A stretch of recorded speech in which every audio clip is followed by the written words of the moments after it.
Ya, Assalamualaikum warahmatullahi wabarakatuh. Kembali lagi bersama channel kesayangan kita, Ruby Prawira. Hari ini saya akan berdiskusi dengan rekan saya ketika di kampus. Ya bisa dikatakan adik kelas, adik angkatan. Saya akan berdiskusi seputar Hari Pendidikan Nasional. Ya, jadi hari ini memperingati Hari Pendidikan Nasional.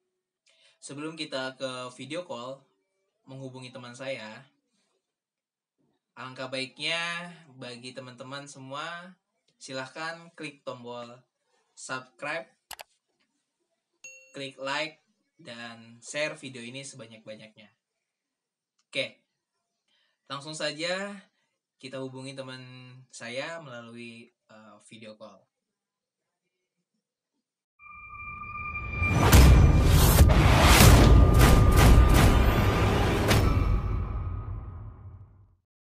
Assalamualaikum Bayu, apa kabar? Waalaikumsalam Bang, apa kabar Bang? Alhamdulillah baik Bang. Dirimu gimana? Alhamdulillah baik juga, baik. Kemarin ya ada sedikit ini aja kecelakaan kaki, sempat retak dikit lah gitu. Iya, terus prihatin lah Bang. Gimana nih kondisi Jakarta sekarang, tambah sepi ya Jakarta? Untuk saat ini sih Bang di Jakarta sendiri, mungkin pas baru-baru kena COVID itu lumayan sepi dan memang warga di Jakarta sendiri jadi paranoid ya Bang ya. Jadi iya, paranoid apa-apa jadi was-was. Cuman akhir-akhir ini Bang, nggak tahu kenapa saya kan juga keluar ya, karena saya kan keluar karena ada tujuan, karena aneh ngajar. Nah, terus kalau saya perhatikan jalan itu kok orang lama-lama semakin banyak yang keluar, Bang. Dan ini dalam hati saya ini PSBB atau bukan ya? Kayaknya pada nggak menghiraukan ya, pada nggak menghiraukan. Iya, benar. Memang karena mereka juga berasumsi bahwa kalau gua di rumah pun juga kalau orang ada duit mungkin dia bisa stay di rumah ya Bang. Tapi kalau orang yang berpenghasilan dalam arti harian itu dia masih mikir dua kali Bang, karena rata-rata yang keluar itu di saat sore hari itu Bang, itu rata-rata orang yang berjualan Bang. Berjualan, terus ya dia mencari pelanggan gitu. Tapi kalau udah menjelang malam di sini sepi banget sih Bang. Sepi. Di sini sepi banget kalau udah malam. Sorry, lu belum kenalin diri ya? Kenalin diri dulu dong lah. Oh iya, oke. Halo semuanya, nama saya Bayu. Saya lulusan dari UNJ Negeri Jakarta. Persisnya saya di jurusan Teknik Mesin UNJ angkatan 2014. Saya juga satu organisasi dengan abang ini. Himpunan Mahasiswa Islam. Gue followers, Bay. Ya, iya, walaupun saya juga nggak begitu aktif ya Bapak. Terus saya sekarang bekerja. Ya setahun kemarin saya di kontraktor ya. Tahun ini saya masuk ke dunia pendidikan dan hari ini kita semua orang pendidikan merayakan Hari Pendidikan Nasional. Oke, betul. Selamat Hari Pendidikan Nasional ya, Bay. Iya dong, harus semangat, apalagi generasi muda kayak kita. Betul. Berarti kondisi lu sekarang udah menyadari ijazah lu ya? Iya Bang, karena memang ya gue tahun pertama gue penasaran lah. Sekarang gue kan pernah nyambi di guru juga tuh Bang. Iya. Itu sebenarnya gue guru itu jadi nyambi doang Bang. Tapi nggak terlalu maksimalkan. Nah kalau sekarang udah maksimalkan lah. Ya gini Bay, ngomong-ngomong kan sekarang lagi Hari Pendidikan Nasional nih, ya kan? Hari Pendidikan Nasional. Iya benar. Nah, gue mau diskusi dikit nih sama lu ya. Ibaratnya kan lu bisa dikatakan gue sama lu juga baru terjun di dunia pendidikan dalam artian ngajar ya. Sebelumnya gue kerja di benar Bang. Sebelumnya sih sebenarnya Bang, kan kalau dibilang pendidikan itu kan nggak harus di sekolah ya Bang ya? Iya, betul. Ya Bang ya. Sebenarnya aneh dari dulu kuliah itu juga udah cimbung di dunia pendidikan Bang, karena aneh sebenarnya bantu di bisa dibilang ke dunia pelatihan di olahraga, jadi instruktur juga, jadi instruktur di bidang jurusan juga itu di K3, dan rata-rata sih walaupun saya nggak jadi pegawai Pemda sekarang, dulu pun juga pernah jadi instruktur yang bisa dibilang ya dunia pendidikan juga sebenarnya. Iya. Nah gini, Bay. Lo sebagai guru, apa yang lo rasain selama WFH ini? Pertama, menurut gue sangat prihatin ya Bang, karena memang gue sendiri kan masuknya ke menengah kejuruan atau Iya. dunia vokasi, Mm-mm. yang dimana memang beda dengan dalam kata kutip pendidikan-pendidikan yang biasa, pelajaran yang memang bisa diterapkan secara diskusi Mm-mm. ataupun secara visual. Tapi kalau menengah kejuaraan ini bedanya dia harus menampilkan keterampilan. Dari Mm-mm. situ memang PR gue banget ya, karena menurut gue pribadi gue belum bisa sih sepenuhnya kondusif 100% buat bantu ya keterampilan mereka untuk biasa Bang, karena memang kan gue sebenarnya di mesin itu kan sangat crowded ya, kayak listrik juga, sipil juga itu sangat crowded memang, yang Mm-mm. dimana kalau kita pun juga salah menangani atau salah mengasih tahu nanti ke depannya, loh ini kok SMK begini ya kan. Nah, Mm. jangan sampai mencoret ya ini pendidikan kejuruan ini atau vokasional ini gitu. Sebenarnya dilema dilema banget sih Gitu. ya, Bay, ya, untuk WFH ini ya, apalagi Iya untuk kita benar. guru-guru SMK. Sama, gue juga guru SMK, Bay. Guru SMK ya, di mana 70% itu keterampilan yang harus diutamakan, dan sisanya 30% ya, apa namanya, pembelajaran seperti biasa, teori gitu. Nah, Benar. selama WFH ini, apa yang yang lu rasakan? Perbedaan antara lu ngajar di kelas sama lu ngajar secara virtual, secara online. Perbedaannya dalam segi perbedaan tuh banyak ya menurut gue ya. Hmm. Tapi gue ambil mungkin simpelnya. Simpelnya di sini gue menunjukkan beberapa teknologi kepada mereka, karena memang kan bisa dibilang sendiri kejuruan di Indonesia ini menurut gue masih agak minim. Dalam arti minim itu bukan sekolahnya ya, tapi selain fasilitas, tapi mengenai anak juga ya Bang ya, karena memang Hmm. anak itu beberapa program studi itu seperti ya udahlah gue sekolah aja, yang penting gue terima di negeri, ya gue pengen ikut. Karena sisanya ya mungkin ada yang dominan dia tertarik interest dengan program studi yang dia daftar, tapi ada yang cuman ya ikut-ikutan aja. Nah itu yang sebenarnya PR gua pribadi, yang orang Hmm. yang masih siswanya ikut-ikutan aja Bang. Yang penting dia bisa masuk ke negeri. Nah di situ menurut gua ada di sini yang menurut gua istimewa, karena anak-anak yang kira-kira yang ikut-ikutan doang Bang, itu biasanya ada yang lebih menonjol itu pada saat di pertengahan semester, tapi ada yang ngedrop.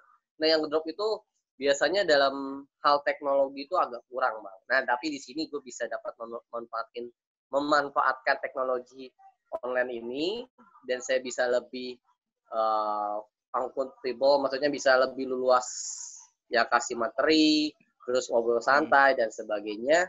Ya sesuai pendekatan kita sih Bang. Tapi biasanya gue sih pribadi kalau punya masalah misalkan dalam sisi gambar teknik Hmm. atau dalam sisi produksi, nah biasanya gue langsung kirim ke forum. Nah anak-anak dengan pemahamannya dia sendiri, dia harus bisa tahu nih gimana ya. Tapi ya alhamdulillah sih aman, cuman ya masih ada minusnya juga sih.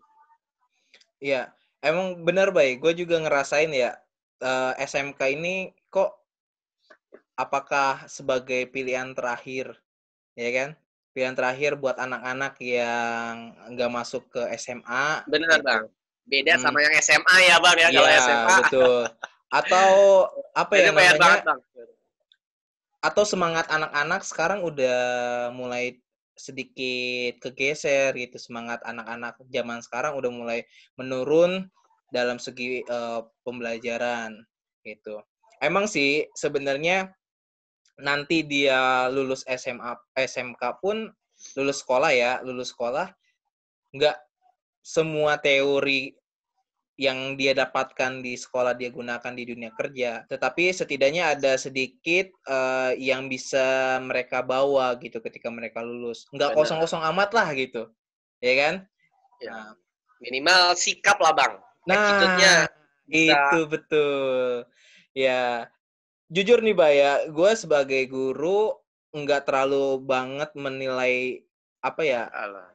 siswa itu dari tugas-tugasnya. Dalam artian gini, tugas-tugas tuh gue nggak pernah mempermasalahkan dia mau mengumpulkan atau enggak. Gue itu tipe orang yang kayak gitu.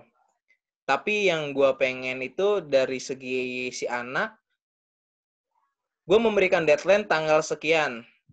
Anak harus mengumpulkan tanggal segitu. Tapi untuk masalah dia bisa apa enggak, dia ngerti, itu kan kita yang nilai ya. Hanya kita doang yang tahu, bener nggak? Jadi kita bisa menilai, oh ternyata pemahamannya dia sampai di situ. Tapi tujuan utamanya sih bukan ke nilainya, ke nilai angka yang gue nilai di situ.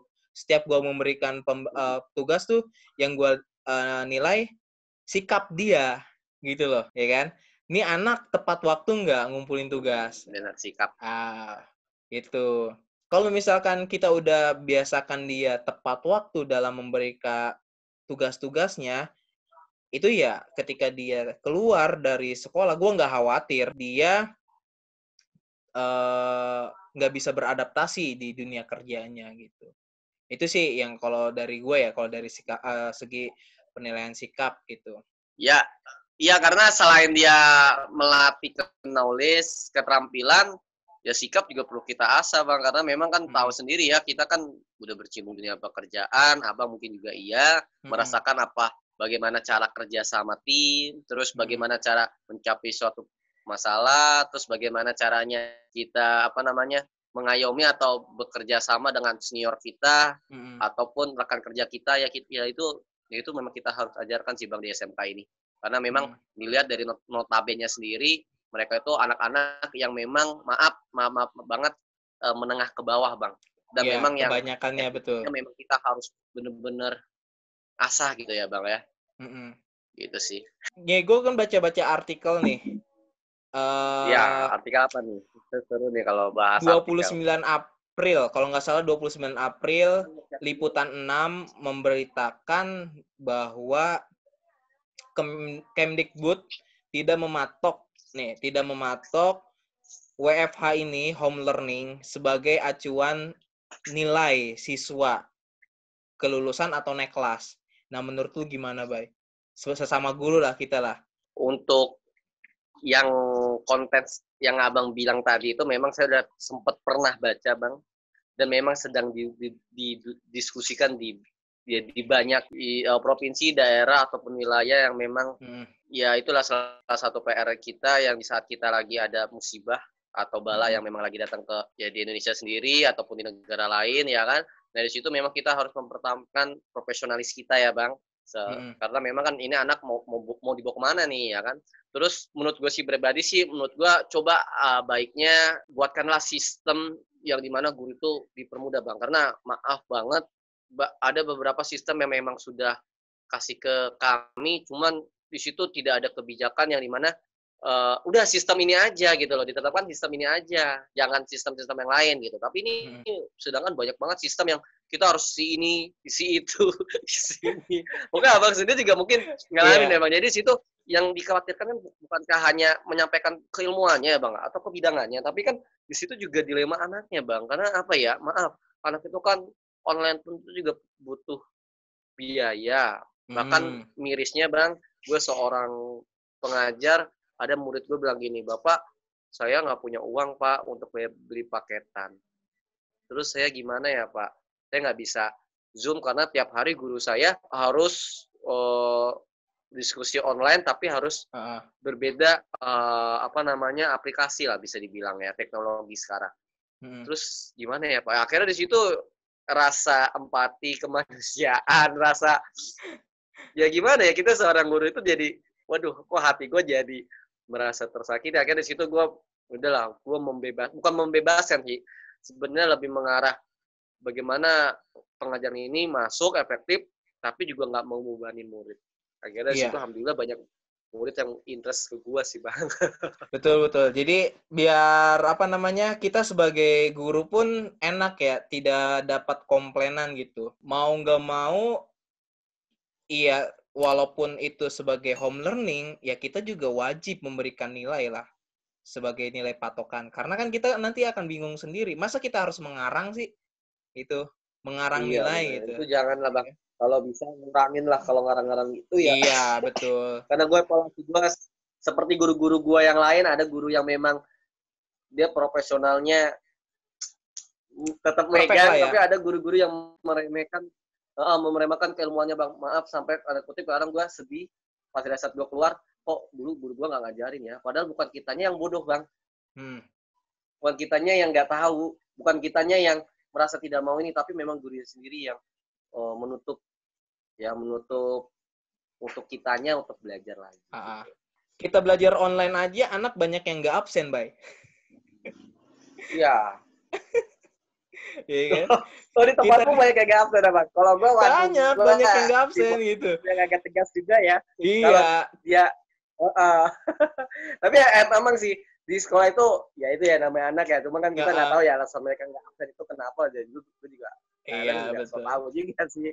Wah dijarangkan sih ini nih. Tapi gue harus suzon lah, jangan suzon mulu. Iya. Kita harus berprasangka baik lah gitu. Siapa tahu ya tadi yang kata lu bilang anaknya nggak punya kuota kan, betul ya? Siapa tahu nggak punya kuotanya lagi habis gitu. Nah, atau terkendala dengan sinyal, kita kan nggak ada yang tahu gitu. Hari ini anak murid kita kelas 12 pengumuman kelulusan ya. Oh iya. Ya, ya udah. Pesan-pesannya baik. Pesan-pesan lu untuk teman-teman guru, apalagi untuk murid-murid lu yang kelas 12 khususnya gitu. Umumnya buat kelas 10 dan kelas 11, bagaimana pesan lu ke mereka? Ini pesan buat anak murid ya? Iya, pesan ke anak murid, pesan ke sesama guru, pesan ya untuk semua lah, untuk yang bekerja di bidang dunia pendidikan. Ya mungkin gue buat anak murid dulu ya. Anak murid saya ya mau itu di mana saja, Bapak mengucapkan selamat atas kelulusan kalian. Semoga kalian jadi anak yang sukses, jadi anak yang bertakwa, sebagai anak yang mengabdi kepada negara kita sendiri. Dan kalian jangan puas diri karena disinilah kalian akan terbuka bagaimana itu yang memang berada. Kalau kalian mampu untuk berjenjang ke berikutnya lebih baik. Memang kalau belum ya kamu jangan kecil hati karena memang banyak jalan yang bisa kamu cari, banyak jalan yang memang kamu bisa berinovasi, berkreatif, mengabdi dan sebagainya. Jadi kalian tetap semangat dan kalian tunjukkan hal-hal yang positif kalian ini. Tapi bagi siswa yang dalam arti tidak lulus ataupun yang kurang beruntung, kalian jaga hati, anggaplah kejadian ini hikmahnya kalian belajar menjadi disiplin karena kalian setelah lulus sekolah, kuliah, ataupun kursus yang lain, maka kalian akan mendapatkan problematika yang sangat luar biasa yang kalian akan menghadapi dari intervensi dari mana saja, dari masyarakat, ataupun dari tim kerja kalian. Nah, di sini makanya guru-guru mendidik kalian tidak hanya kalian paham mengenai pengetahuan, tapi kalian di sini juga paham kerjasama dan paham untuk berkolaborasi dengan sesamanya. Terus juga kalian diajarkan mental yang baik ya, karena setiap guru pasti berpikir bahwa anak-anak kita menjadi anak yang baik. Terus kalau untuk ke sesama guru nih yang bekerja di dunia pendidikan lah. Bagi semua guru, dosen, tutor, pamong, tutor, ataupun yang terkaitan dengan dunia pendidikan, kalian tetap mempertahankan hakikat pendidikan, kalian tetap berintegritas di dunia pendidikan, kalian pun juga mencoba untuk lebih semangat lagi, lebih menguasai lagi keilmuan di bidangnya, dan kalian saya tahu kalian bahwa kalian akan menciptakan orang-orang yang hebat di sekeliling kalian, yang bahkan di akhirat nanti kalian akan dapat jerih payah kamu di dunia, maka di situ ya berlomba-lombanya kalian untuk memang dunia pendidikan di Indonesia ini sangat memperhatinkan, tapi percaya bahwa dunia pendidikan Indonesia itu bakal naik ya, bakal menghargai kalian sampai saat ini. Dan bagi guru-guru yang karena memang kurang beruntung, kalian jangan kecil hati, maka kalian di sana masih banyak yang kalian bisa kerjakan sekreatif mungkin, tapi jangan kau tinggalkan dunia pendidikan ini, karena tanpa dirimu tidak ada seseorang yang berhasil. Ya kalau dari gue sendiri juga pesannya kayak sama sih ya, Bay ya. Dimanapun murid-murid kita berada, satu yang selalu gue ingetin ke mereka itu attitude. Lu jangan lepas dari attitude. Kalau lu sendiri udah nggak bisa menghargai orang lain, jangan harap lu akan dihargai sama orang lain juga. Itu pesan moral gue yang selalu gue ajarin ke anak-anak ketika gue di kelas. Nggak ada bosan-bosannya. Gue selalu bilang kayak gitu. Thank you banget waktunya, ngobrol-ngobrolnya. Mungkin kita nanti bisa bahas sesuatu yang lebih wow lagi. Kayak itu aja dari kita ya, Bay ya. Dari kita gitu aja. Siapa tahu teman-teman dunia pendidikan menonton video ini, jika ada yang ingin disaringkan, silakan tulis di kolom komentar ya, Bay. Bisa tulis di kolom komentar. Nanti kita akan bahas. Terima kasih Bayu atas waktunya, keterbatasan ini ya, walaupun dengan koneksi internet yang kadang kurang lancar. Sukses terus buat karirnya, Bay. Ya. Sehat-sehat di Jakarta. Semoga dalam situasi pandemik ini kita selalu diberi kesehatan, apalagi saat bulan Ramadan ini ya. Assalamualaikum warahmatullahi wabarakatuh. Waalaikumsalam. Thank you, bro.